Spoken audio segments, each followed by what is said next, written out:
అయోధ్యలో మన భారతీయులు కనీ విని ఎరుగని అద్భుతం ఆవిష్కృతమైంది.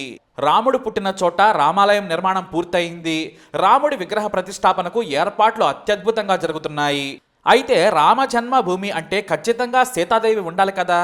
అందుకే రాముడు పుట్టిన చోటుకి ఏకంగా సీత పుట్టిన జానకీపురం నుంచి భక్తులు బోలెడు కానుకలు తీసుకొచ్చారు.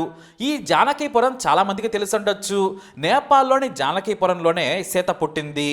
అలాగే అక్కడ ఉన్న జానకి మందిర్ గురించి చాలా మందికి తెలిసుండొచ్చు కూడా.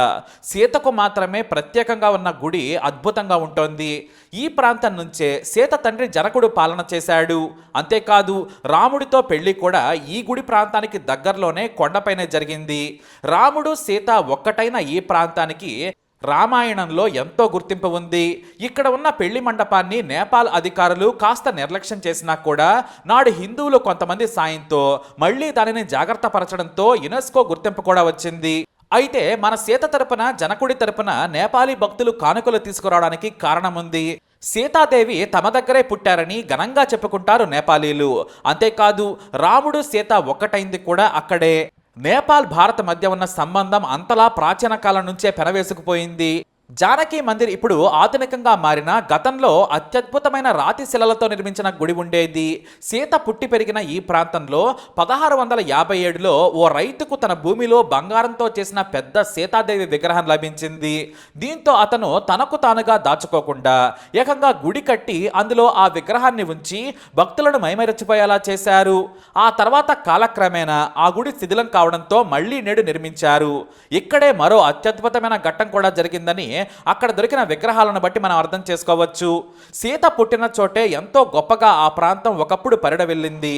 అయితే రాముడు శివధనస్సును కూడా విరిచింది ఇప్పుడున్న జానకీపురంలోనే అని రామాయణం బట్టే కాదు, అక్కడ దొరికిన ఆధారాలను బట్టి కూడా మనం అర్థం చేసుకోవచ్చు.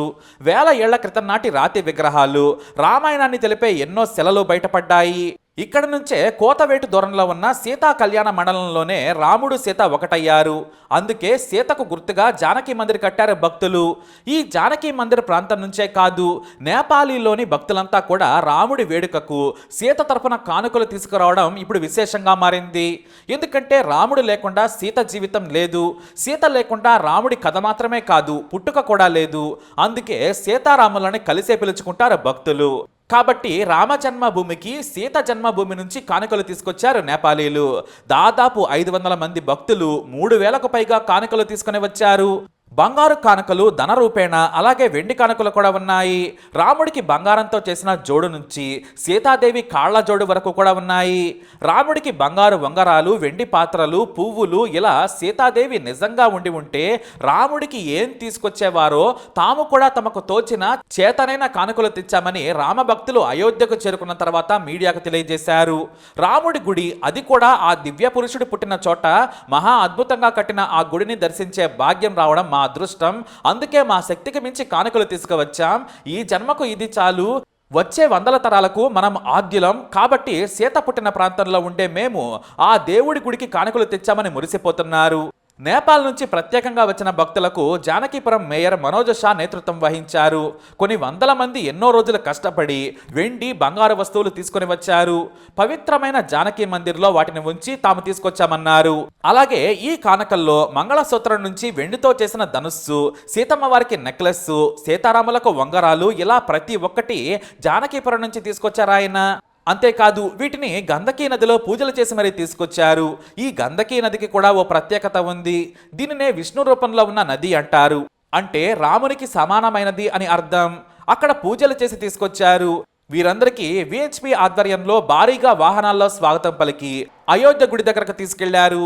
నేపాలీ భక్తుల రాకతో ఆ ప్రాంతమంతా జై శ్రీరామ్ నినాదాలతో మారుమోగిపోయింది. రాముడి చెంతకు సీతమ్మ ప్రాంతం నుంచి కానుకలు వచ్చాయని ఘనంగా ప్రకటించారు. అయోధ్యలోని కరసేవపురంలో జరిగిన ఈ స్వాగత వేడుకకు శ్రీరామ్ జన్మభూమి తీర్థక్షేత్ర సభ్యులు ఏర్పాట్లు చేశారు. రాముడికి అత్తారింటి నుంచి వచ్చిన కానుకలు అని వీటిని వచ్చే తరాలకు తెలియజేసేలా మ్యూజియంలో ఉంచుతామని చెప్పారు ఆలయ సభ్యులు. అలాగే కీలకమైన ఆభరణాలకు గర్భగుడిలో చోటు కల్పిస్తామన్నారు. మొత్తం మీద నేపాలీ భక్తుల రాకతో అసలైన పండుగ వాతావరణం అయోధ్యలో మొదలైంది. జై శ్రీరామ్. మరి నేపాల్ నుంచి వచ్చిన కానుకలపై మీ అభిప్రాయాలను కూడా కామెంట్ ద్వారా తెలియజేయండి. వీడియోని లైక్ చేయండి, షేర్ చేయండి, మా ఛానల్ని సబ్స్క్రైబ్ చేసుకోండి.